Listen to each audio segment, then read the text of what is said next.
Salut et bienvenue sur le podcast S'élever en même temps que son enfant. Je suis Maude, coach certifiée chez Mercredi, mais surtout maman de 3 enfants. Sur ce podcast, je t'aide à conjuguer la bienveillance avec la réalité de ton quotidien de maman. Utiliser ton choix d'une parentalité bienveillante comme un accélérateur de ton propre développement personnel. T'aider à changer de regard sur les situations que tu vis avec ton enfant pour t'en servir, pour grandir et apprendre sur toi. Hey, salut! Je suis contente de te retrouver aujourd'hui pour un nouvel épisode. Eh bien, on va parler de cette fameuse question qui, à mon sens, est cruciale. Les besoins de ton enfant versus les besoins de toi en tant que parent. On entend souvent dire qu'il faut faire passer les besoins de notre enfant avant les nôtres. J'ai envie d'aller un petit peu à contre-pied de cette croyance, de cette idée, et je vais t'expliquer tout ça dans l'épisode d'aujourd'hui. Avant qu'on démarre, eh bien, j'aimerais remercier Sarah, qui m'a laissé un message sur le podcast. Son message, c'est « J'adore les liens avec ta vie et tes enfants, c'est concret et ça permet de voir qu'on n'est pas seul. » Mais écoute, Sarah, déjà, merci beaucoup pour ton message et je suis très contente, très heureuse de savoir que mes partages puissent être utiles, te permettre de toi aussi avancer dans ta parentalité. Encore un grand merci à Sarah et à toutes les personnes qui m'envoient tous les jours des messages. Maintenant que ça c'est fait, revenons-en au cœur du sujet, les besoins de l'enfant versus les besoins des parents. Qui on doit mettre en premier, qui on doit faire passer en premier, c'est ce qu'on va discuter dans l'épisode d'aujourd'hui. En fait, tout est parti d'une citation, d'un partage que j'ai vu sur un gros compte de la parentalité qui mentionnait comme ça que répondre à nos besoins en tant que parents ne devrait jamais se faire au détriment des besoins fondamentaux de nos enfants. Et cette phrase, eh bien, elle est venue me chatouiller très fort. Je sais pas toi, je sais pas quelle est ton interprétation, mais je vais te partager un petit peu ce que j'en pense et comment moi je vois vraiment les choses pour une parentalité bienveillante, déculpabilisante. Dans un premier temps, j'ai envie de te dire que c'est vrai, je comprends tout à fait l'utilité quelque part de ce genre de phrase, de ce genre de rappel, de dire qu'effectivement, nous en tant que parents, nous devons faire passer les besoins de nos enfants avant les nôtres. Effectivement, on a cette capacité, cette maturité qui nous permet la flexibilité de décaler un petit peu. Mais malheureusement, j'ai un peu l'impression que cette phrase, qui était vraiment sur un très gros compte de parentalité bienveillante, elle n'arrive pas finalement dans les mains des bonnes personnes. Les parents qui suivent généralement des comptes de parentalité bienveillante sont dans cette démarche. Donc ce ne sont pas ce type de parents qui font passer leurs besoins en premier. Au contraire, c'est plutôt souvent des parents qui vont avoir tendance à faire passer les besoins de leur enfant en premier. Donc, j'ai un peu l'impression, si tu veux, que cette petite phrase, aussi vraie soit-elle, finalement, ne vient pas dans les mains des bonnes personnes pour les aider à sortir de cette vision d'une éducation traditionnelle, autoritaire, où le parent est le tout-puissant, le tout-sachant, le dominant, tu sais, tous ces parents qui recherchent coûte que coûte l'obéissance de leur enfant. J'ai envie de te dire que c'est dommage parce que c'est pourtant ces parents-là où on pourrait effectivement faire appel un peu plus à leur empathie pour leur rappeler que les enfants n'ont pas à subir nos besoins en tant que parents, nos émotions. On les vit bien naturellement, mais on n'a pas à les faire subir à nos enfants. Tu vois ce que je veux dire, je pense. Là où, du coup, ce qui me gêne dans cette phrase, c'est que finalement, elle va plutôt arriver aux yeux, à la connaissance de parents qui sont dans une démarche de recherche de bienveillance, de parentalité consciente. Et finalement, je la trouve assez dangereuse, cette phrase. Je t'explique pourquoi. Même si je suis d'accord, dans le fond, je ne vais pas dire ce que je n'ai pas dit, je suis d'accord dans le fond de cette phrase que, effectivement, les besoins de parents, on ne doit pas les faire passer avant ceux de nos enfants. Mais pour autant, elle est dangereuse pour moi parce qu'elle est culpabilisante. Comme je te l'expliquais, très probablement toi aussi, tu es dans cette démarche d'une parentalité bienveillante et donc tu vas vouloir tout faire pour ton enfant et c'est naturel, hein. Tout parent, en toute logique, on veut le meilleur pour nos enfants. Sauf que avec une telle phrase, ça va venir peut-être résonner en nous et nous culpabiliser, peut-être de penser quelquefois un petit peu à nous, et pas à notre enfant. Et donc du coup, tu le comprends, pour moi, ce genre de phrase, elle va avoir tendance à pousser encore plus les parents, et j'ai presque envie de dire les mamans, à s'oublier encore plus dans l'équation, à tout faire pour leur enfant, et finalement bien à s'épuiser et à courir tout droit, tu sais à quoi, au burn-out parental. J'ai envie de te dire que finalement, croiser ce genre de phrase, c'est peut-être la goutte d'eau qui va faire que les parents vont décider de se dire la bienveillance, c'est pas pour moi, je jette l'éponge. Voilà. C'est le meilleur moyen pour moi de perdre la foi dans la parentalité bienveillante. Et en plus, j'ai envie de te dire, c'est sans compter sur ce que ça renvoie comme message à notre enfant. Ça lui dit très clairement, nous devons nous sacrifier pour le bien-être des autres. Alors, aujourd'hui, d'accord, ton enfant, dans cette situation-là, dans cette relation-là parent-enfant avec toi, c'est lui le bénéficiaire, mais ça lui apprend que dans d'autres relations, avec ses camarades ou quand lui sera adulte, peu importe, ça lui apprend que lui aussi, il doit se sacrifier pour le bonheur, pour le plaisir des autres. Et sincèrement, c'est pas un bon message à passer. Parce que tu sais très bien, tu sais ce que je pense du sacrifice parental, du sacrifice maternel. Je t'en ai déjà parlé dans certains épisodes de podcast. Tu auras, comme d'habitude, les liens en description de l'épisode. J'avoue que on a dépassé la 100aine d'épisodes. Je ne sais plus quel est le numéro de cet épisode de podcast, mais j'en ai déjà parlé dans plusieurs épisodes de podcast. Pour moi, le sacrifice d'une maman, le sacrifice d'un papa, par amour pour son enfant, non, en fait, ce n'est absolument pas une preuve d'amour de se sacrifier pour son enfant. Pas du tout. Faut pas un sacrifice se renier sur ses propres besoins. Ce n'est pas une démonstration d'amour. C'est pas comme ça qu'on aime l'autre. Est-ce que tu veux vraiment que ton enfant grandisse en ayant l'image de se dire, aimer l'autre, c'est éteindre tout ce que tu as en toi pour le bénéfice de l'autre? Non, bien sûr que non. L'amour, c'est quelque chose d'équitable. C'est quelque chose, c'est une symbiose. Ce n'est pas, alors je vais prendre une comparaison biologique, mais c'est vraiment une symbiose versus le parasite. Le parasite va venir sur son hôte et va venir lui pomper son énergie, son sang, ses nutriments, tout ce que tu veux bien, pour son propre bénéfice. Donc c'est une relation au détriment de l'autre. Le symbiote, quand on a un phénomène de symbiose, c'est que le couple des deux est bénéfique pour les deux. Pour moi, une relation d'amour, c'est quelque chose qui doit être bénéfique pour les deux. Donc, tu le comprends, ma vision, en tout cas c'est la mienne, que je te partage, je propose, tu disposes, tu en fais ce que tu en veux, mais pour moi, le sacrifice n'a rien d'un acte d'amour. Il faut vraiment dissocier les deux. Et ça, comme je t'ai expliqué, ça renvoie aussi un mauvais exemple pour ton enfant. Parce que, potentiellement, ça va apprendre à ton enfant cette notion, tu as le sacrifice quelque part, finalement, on le fait, on espère bien à un moment donné si tu veux avoir un retour. Et en fait, faire les choses pour avoir un retour, que ce soit consciemment ou inconsciemment, en fait, ça t'éloigne complètement de la notion d'amour inconditionnel. Souvent, on dit que en tant que parent, c'est l'amour inconditionnel pour nos enfants.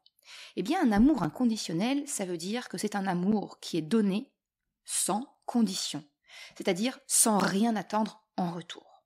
Ce qui se passe dans le sacrifice, c'est que finalement, consciemment ou inconsciemment, encore une fois, on va finalement attendre quelque chose en retour. Et si ça ne vient pas, si on ne l'a pas, c'est là qu'on peut rentrer dans le sentiment d'ingratitude, de se dire « Ah mais c'est vraiment un ingrat, mon enfant !» Pour tout ce que je fais pour lui, tout ce que j'ai fait pour lui, tout ce que j'ai sacrifié par amour pour lui. Mais en fait, on oublie une chose, c'est que notre enfant, il ne nous a rien demandé. On a donné volontairement, et notre enfant, à ce moment-là, n'est pas au courant qu'il y a une dette qui s'inscrit quelque part et qu'on attend quelque chose. Donc tu vois, pour moi, il faut faire vraiment très attention à cette notion de sacrifice, d'amour inconditionnel. Voilà, tout ça, c'est vraiment très lié. C'est vraiment lié à l'inconscient, et pour autant, c'est important parce que ça vient teinter nos relations. Et cette notion d'amour inconditionnel, pour moi, c'est vraiment quelque chose que je t'aide notamment à prendre conscience au sein de ma formation S'élever en même temps que son enfant. Parce que c'est vraiment, faut prendre conscience qu'en fait, finalement, aussi pur que notre amour soit pour nos enfants, il n'est jamais complètement inconditionnel. Et le plus tôt tu en prends conscience, le mieux ce sera pour la relation avec ton enfant, le mieux tu peux sortir des attentes ou pouvoir vraiment communiquer, pas sur des non-dits finalement, mais vraiment communiquer avec ton enfant. Finalement, le cœur même de cette petite phrase qui est « répondre à nos besoins de parents ne devrait jamais se faire au détriment des besoins fondamentaux de nos enfants », finalement la question ça revient à les besoins des uns et des autres. C'est ce que je t'explique, il n'y a pas un besoin de l'un qui sera plus important que le besoin de l'autre. Et ici on parle l'un et l'autre, c'est le parent et l'enfant. Finalement, tout réside autour de la notion du besoin. Comment on exprime ça, finalement? Alors encore une fois, oui, on l'a vu, nous, en tant qu'adultes, on a quand même une certaine maturité, on est capable d'être plus flexible pour pouvoir différer notre besoin. Mais si nous avons cette capacité de différer notre besoin, pour autant, ça ne signifie pas, selon moi, que nous devons taire ce besoin. Au contraire, à partir du moment où on a un besoin, il est toujours bénéfique pour une relation, quelle qu'elle soit, de communiquer ouvertement le besoin que l'on peut avoir. Je pense même qu'il est bon, qu'il est vraiment positif pour le parent et pour l'enfant, de savoir exprimer notre besoin, savoir exprimer si effectivement on est en mesure de le différer ou non.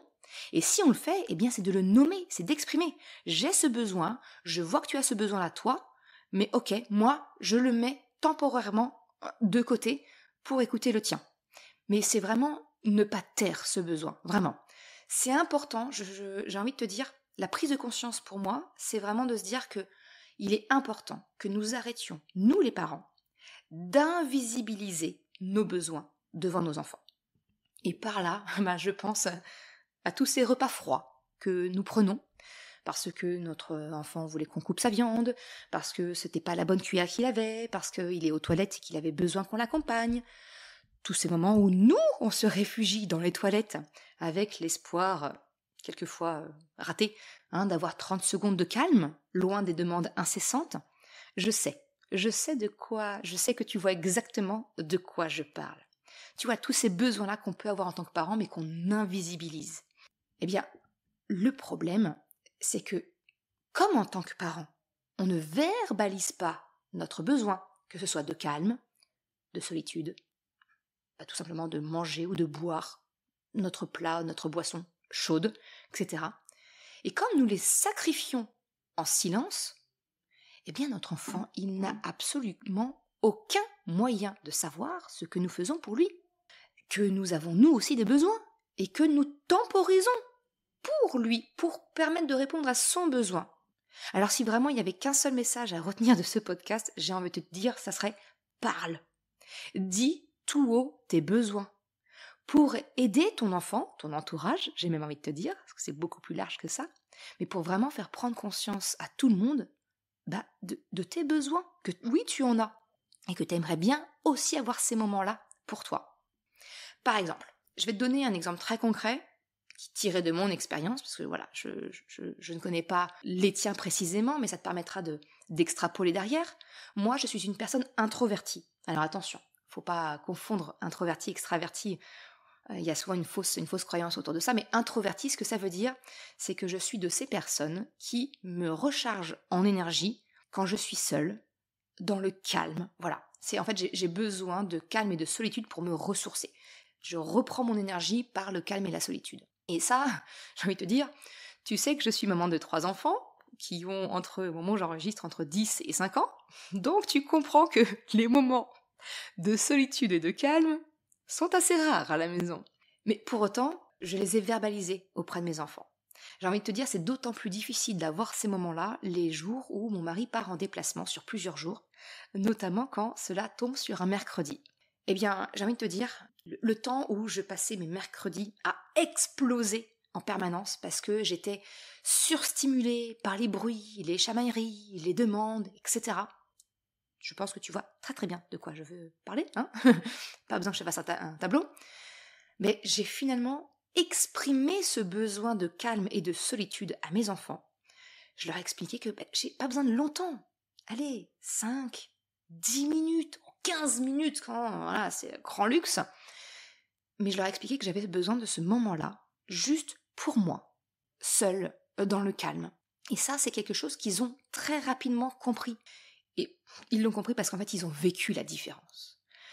entre les mercredis où j'avais cette soupape qui me permettait de tenir, et puis ceux où je l'avais pas.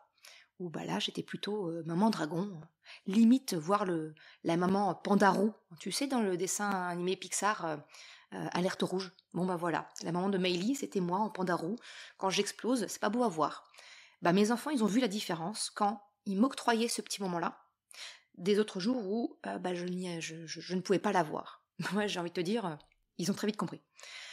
Depuis, quand ils voient que je commence à monter en pression, c'est eux-mêmes qui viennent me proposer mon casque anti-bruit et de prendre 5-10 minutes pour moi. Et j'ai envie de te dire que depuis, les mercredis sont vachement plus agréables pour moi, mais pour eux aussi. Parce que du coup, je suis beaucoup plus sympa avec eux, je suis plus disposée à faire des choses avec eux. Tout le monde y gagne en fait, juste parce que j'ai communiqué un besoin qui était jusqu'ici silencieux. Et en fait, c'est vraiment ça, c'est grâce au fait que je leur ai exprimé mon besoin. Alors certes, je ne peux pas toujours l'utiliser au moment où je le souhaite, je ne peux pas toujours demander du calme et de solitude au moment où j'en ai besoin, quand c'est en train de partir en vrille, c'est pas le moment où je peux l'avoir. Mais mes enfants le connaissent, et si besoin, je leur rappelle. J'ai cessé d'invisibiliser mon besoin de calme et de solitude. Tu le comprends. Le message finalement, c'est de se dire que tes besoins sont tout aussi importants que ceux de ton enfant. Alors oui, toi tu peux les différer, on est d'accord. Mais surtout, s'il te plaît, arrête de les invisibiliser. Exprimer tes besoins à ton enfant, c'est la clé vraiment d'une communication efficace entre vous deux. Et c'est en plus lui montrer le bon exemple, lui incarner ce que tu aimerais de lui en retour. C'est un petit peu comme, finalement, c'est un peu comme le message que j'essaye de faire passer à travers mes différents contenus. La bienveillance que tu veux pour ton enfant, tu la mérites pour toi déjà. Sois bienveillante avec toi-même. C'est exactement la même chose, tu vois, finalement. Se dire, ok, je fais passer les besoins de mon enfant avant, ok, mais exprime déjà aussi les tiens de besoins. Parce que sinon, ton enfant, il peut pas les deviner, d'accord ? Et du coup, ça crée une espèce de quiproquo dans la relation. Parce qu'il y a des choses qui n'ont pas été dites. Alors si cette notion d'identifier, j'ai envie de dire, tes besoins, c'est quelque chose que tu aimerais approfondir, sache que c'est quelque chose que je t'apprends à savoir reconnaître et à exprimer au sein de mes formations. Alors il y a la formation sur les émotions, s'élever en même temps que ses émotions, et c'est le même module que tu retrouves dans la formation complète, s'élever en même temps que son enfant. En gros, quand tu suis une de mes formations, tu sais exactement savoir détecter, comprendre, communiquer, exprimer tes besoins et tes émotions. Voilà, c'était mon petit partage pour aujourd'hui. J'espère que ça te donne quelques pistes, en tout cas, pour commencer à cesser d'invisibiliser certains de tes besoins et d'engager une meilleure communication avec ton enfant. Je te remercie d'avoir écouté cet épisode jusqu'à la fin. Si tu souhaites soutenir le podcast pour m'encourager à continuer à créer des épisodes, tu peux le faire sur le site mercredi.com/soutien en me faisant un don libre. Une autre façon de m'encourager et qui est vraiment très efficace, c'est d'en parler tout simplement autour de toi, de partager le podcast, le site, et si le cœur t'en dit, c'est également de me laisser un commentaire ou une note sur Apple Podcast, Spotify, quelle que soit la plateforme si elle te le permet. Ça m'aide vraiment à faire connaître le podcast, à diffuser ce message qu'une autre façon de la parentalité est possible. Un grand merci à celles et ceux qui prennent le temps de le faire, mais également ceux qui m'envoient des messages privés. Ça me fait toujours très chaud au cœur. Je te souhaite une excellente journée, après-midi, soirée, quel que soit le moment où tu écoutes, et je te dis à très bientôt pour un nouvel épisode. Ciao!